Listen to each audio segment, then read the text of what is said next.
Assalamu alaikum student. Today we study about computer generation. Computer generation.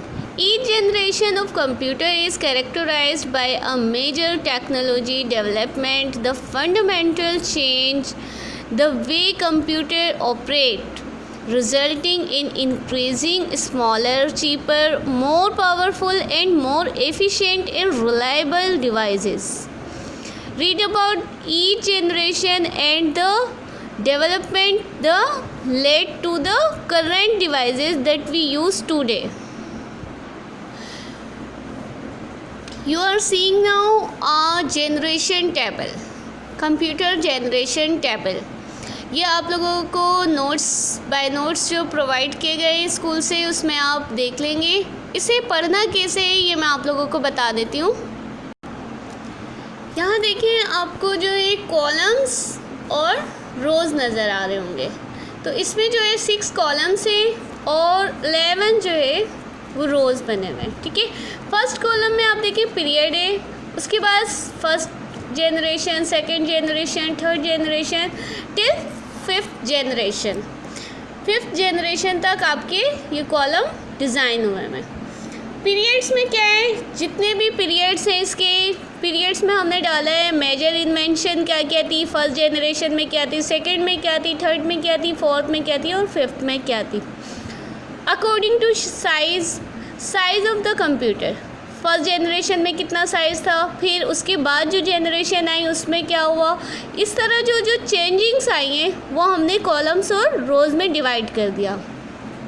Third देखें आप processing speed, हर generation में speed पे फ़र्क आया था। कितना फ़र्क आया था, क्यों फ़र्क आया था, ये पूरा आपकी इस कॉलम में डिज़ाइन हुआ है। स्टोरेज डिवाइसेस, फर्स्ट जनरेशन में हमने पंच कार्ड यूज़ किया था, उसके बाद क्या कहते हैं फ्लॉपी कब आई, फ्लॉपी डिस्क। स्टोरेज जो भी हमारी जितनी भी चेंजिंग आई स्टोरेज के लिए, जैसे अब USB भी आप लोग देखते होंगे वो भी स्टोरेज डिवाइस है। लैंग्वेजेस, कंप्यूटर में लैंग्वेजेस इस्तेमाल होती हैं। First of all machine language use की जाती थी, फिर सेकंड जनरेशन में असेंबली लैंग्वेज आ गई, फिर हाई लेवल लैंग्वेजेस आए, कोबोल आए, फोर्ट्रान आए, थर्ड में क्या आया, फोर्थ में क्या आया। जब आप ये जनरेशन अपने सामने रख के इसे तरतीब से देखोगे तो आपको जो है हर जनरेशन में बहुत ही मेजर फ़र्क नज़र आएंगे। लैंग्वेजेस हैं, मेन मेमोरीज है, क्वांटिटी यूज्ड है, एडवांटेजेस है। फॉर इनपुट के लिए हम पहले क्या क्या चीज़ें यूज़ करते थे, then now output. For output के लिए हमारे पास सिर्फ पेपर होता था, मतलब हमारा जितना भी जो आउटपुट आता था सिर्फ और सिर्फ एक सफ़ा होता था। बट अब मॉनिटर पे हमें पहले ही आउटपुट नज़र आ रहा होता है।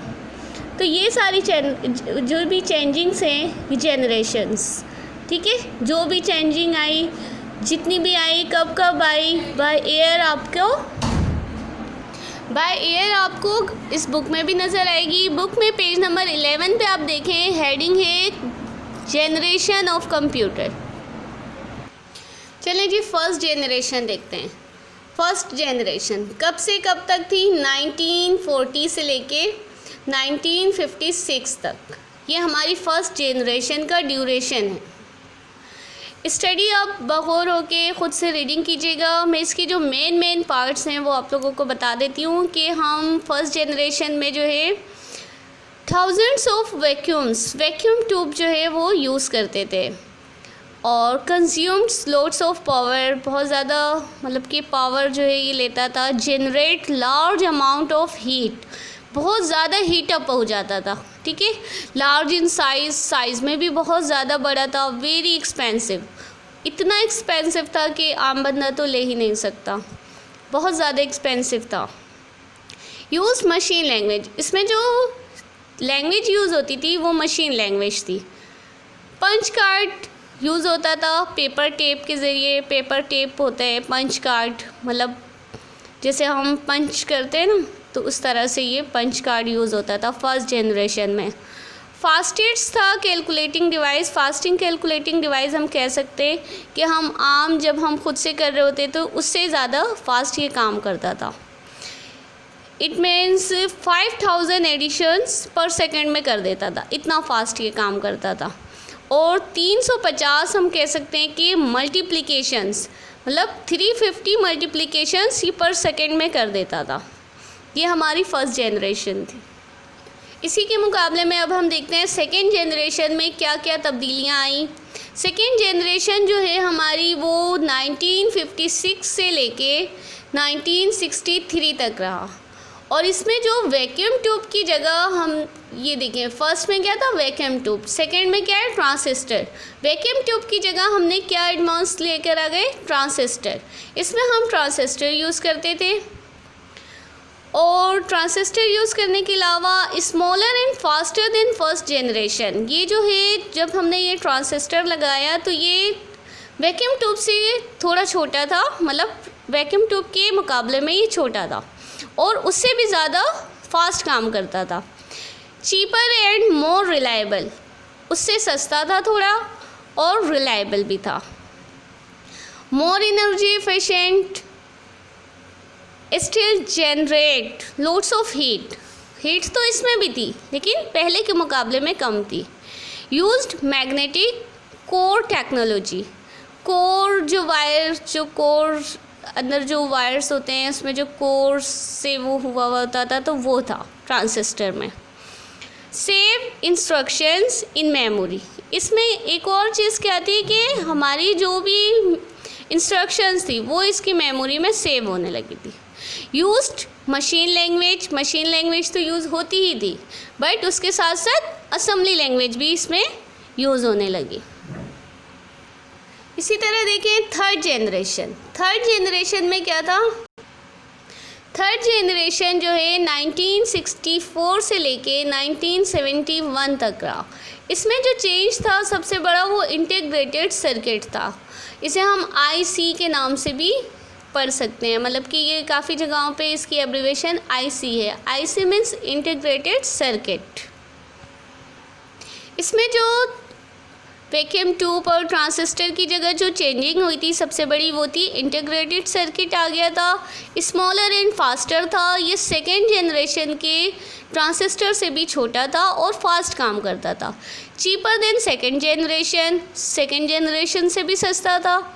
Accord exist using keyboard monitor, जो कीबोर्ड हमारा आया था ना, आप अगर उस पेपर में भी देखेंगे जो हमारा टेबलेशन, जो हमारा पूरा कंप्यूटर का जनरेशन टेबल बना हुआ है, ये देखें जनरेशन टेबल में क्या था, हमारे इनपुट के लिए पंच कार्ड यूज़ होता था फर्स्ट जनरेशन में। सेकेंड जनरेशन में भी हमारे पास पंच कार्ड ही यूज़ होता था और पेपर पे ही उसका मतलब कि जो भी इनपुट जा रहा होता था और जो आउटपुट आ रहा होता था वो भी हमारे पास सिर्फ और सिर्फ पेपर में। बट यहाँ क्या हुआ, थर्ड जनरेशन में जो मेन चेंजिंग आई थी, मतलब इंटीग्रेटेड सर्किट आया था और कीबोर्ड, मतलब कीबोर्ड जो है हमारे थर्ड जनरेशन की इजाद है, ये समझ लें आप, ठीक है। और हमें जो आउटपुट नज़र आता था वो मॉनिटर में, मॉनिटर और कीबोर्ड हमारा कब आया, थर्ड जनरेशन में। सॉफ्टवेयर भी इसमें इंस्टॉल किए गए, तो ऑपरेटिंग सिस्टम जो है वो हमारा थर्ड जनरेशन में जनरेट हुआ। जब मॉनिटर आया तो उसमें हमने सॉफ्टवेयर्स भी यूज़ करना स्टार्ट किए। Made available to first generation, third generation.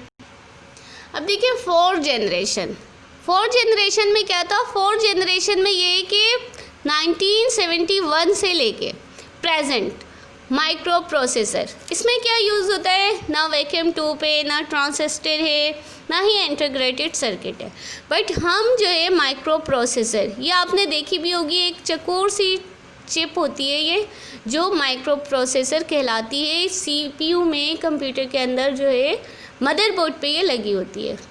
तो ये चेंजिंग थी, बहुत ही स्मॉल हो गई, ठीक है, और उनसे ज़्यादा सस्ती थी ये, मतलब ये इतनी छोटी थी कि हम इसे, ये हमारे लैपटॉप में भी यही लगी होती है। अच्छा जी, पिको सेकेंड में ये काम करती है, मतलब इतनी फास्ट काम करती है कि पिको सेकेंड होता है। अच्छा जी, मेन जो मेमोरी थी फर्स्ट जनरेशन में हम मैग्नेटिक ड्रम यूज़ करते हैं। सेकेंड जनरेशन में हमारे पास रोम और रैम आया, ये आपने यकीनन सुना होगा, रोम और रैम। रोम क्या है, read only memory, temporary memory, random access memory, ये भी मेमोरी थी। ये भी आपको आपके CPU में स्लॉट्स ये लगे हुए होते हैं रैम और रोम के। बट थर्ड जनरेशन में क्या था, पी रोम डी रोम। पी रोम प्रोग्रामेबल रोम, डी रैम डायनेमिक रैम। इसी तरह फोर्थ जनरेशन की जब हम बात करते हैं तो E P ROM means E P ROM and S RAM. ROM जो है वो ई पी रोम हो गया और रैम क्या था, एस रैम। ये जितनी भी RAM, ROM, P ROM, E P ROM, RAM, S RAM, SIM, E P ROM, इन सबको मैंने एब्रीवेशन में कन्वर्ट कर दिया है। या आप वीडियो जब देखेंगे आप यहाँ से भी नोट कर सकते हैं, और ये मैं आपके पोर्टल में इसकी पिक भी लगा दूँगी, तो आप ये यहाँ से नोट करके अपनी कॉपी में नोट डाउन कर सकते हैं और स्कूल में ला के चेक भी करा सकते हैं। अच्छा जी, फोर्थ जनरेशन में कीबोर्ड और मॉनिटर ही जो है यूज़ हुआ, बल्कि अब तक कीबोर्ड और मॉनिटर ही यूज़ होता है। फिफ्थ जनरेशन की अगर हम बात करें तो AI मीन्स फिफ्थ जनरेशन की जो हमारी ड्यूरेशन है वो इसमें प्रेजेंट एंड बाय नोट लिखी हुई है, ठीक है, मतलब आर्टिफिशियल इंटेलिजेंस, ये इसमें चेंजिंग थी। अच्छा जी, बहुत ही छोटा टिनी कंप्यूटर कह सकते हैं हम, लाइक अ डायरी की तरह, ठीक है। इसमें फ्लॉपी डिस्क हमने 4 में भी जो है यूज़ की, ठीक है, 4th जनरेशन में। 5th जनरेशन में भी जो है फ्लॉपी डिस्क भी था और CD रोम भी आप सब ने ही देखा होगा। मीन्स अब तो इतना इजी और इतना सस्ता है कि आई थिंक हर बच्चे के ही पास हर घर में ये कंप्यूटर मौजूद होगा, तो आप उसमें देखिएगा फ्लॉपी डिस्क जो है वो भी नज़र आएगी, और क्या कहते हैं CD रोम भी अटैच होता है उसमें। एक्सपर्ट सिस्टम है, आर्टिफिशियल इंटेलिजेंस कहते हैं। अच्छा जी, EP रोम जो है और SIM सिम, और ये जो काम करता है इसकी जो स्पीड है, क्वांटिटी यूज्ड इसमें मिलियंस है, ठीक है। 4th जनरेशन में बस मिलियन था, लेकिन इसमें क्या है, मिलियंस हैं, और मोर डेवलपमेंट्स अभी हो रही हैं इसकी। इनपुट के लिए हम कीबोर्ड यूज़ करते हैं और आउटपुट हमें मॉनिटर पे ही नज़र आता है, ठीक है। ये कंप्यूटर जनरेशन सही से आप लोगों ने पढ़ना है, देखना है, क्योंकि बहुत ही मेन पार्ट है। हर साल इसका क्वेश्चन बोर्ड में भी आता है, और बट आपको जनरेशन का पता होना चाहिए। ईयर्स आप चाहें तो याद कर लें, और क्या कहते हैं एब्रीवेशन जितनी भी मैं इसके हवाले से दूंगी वो आपने याद करनी है, बल्कि नोट डाउन भी करना है कॉपी में, और स्कूल में लाके चेक कराना है। अच्छा जी, थर्ड ये कि आप अपनी कॉपी लाजमी सबमिट करवाइएगा स्कूल में। इससे पहले जितने भी टॉपिक्स हो चुके हैं, जैसे कंप्यूटर था, definition of computer, hardware and software, history of computer, fourth आपका जनरेशन ऑफ कंप्यूटर, ये सारा आपने अपने माइंड में रखना है। ओके स्टूडेंट, इंशाल्लाह नेक्स्ट वीडियो में हम टाइप्स ऑफ कंप्यूटर्स पढ़ेंगे, उसकी कैटेगरीज पढ़ेंगे, उसकी क्लासिफिकेशन अकॉर्डिंग टू पर्पस पढ़ेंगे, स्पेशल पर्पसेस के बारे में जानेंगे, classification according to type of data handle के हवाले से हम देखेंगे, ठीक है। तो जहाँ तक भी हो गया आप लोगों ने इसको स्टडी ज़रूर करना है, और बुक के अकॉर्डिंग जो है लाइन टू लाइन मैंने नहीं करवाया, मैंने आपको जनरल इन्फॉर्मेशन दी है। आप जब इसमें पढ़ेंगे तो और ज़्यादा डिटेल आप इसकी जानेंगे।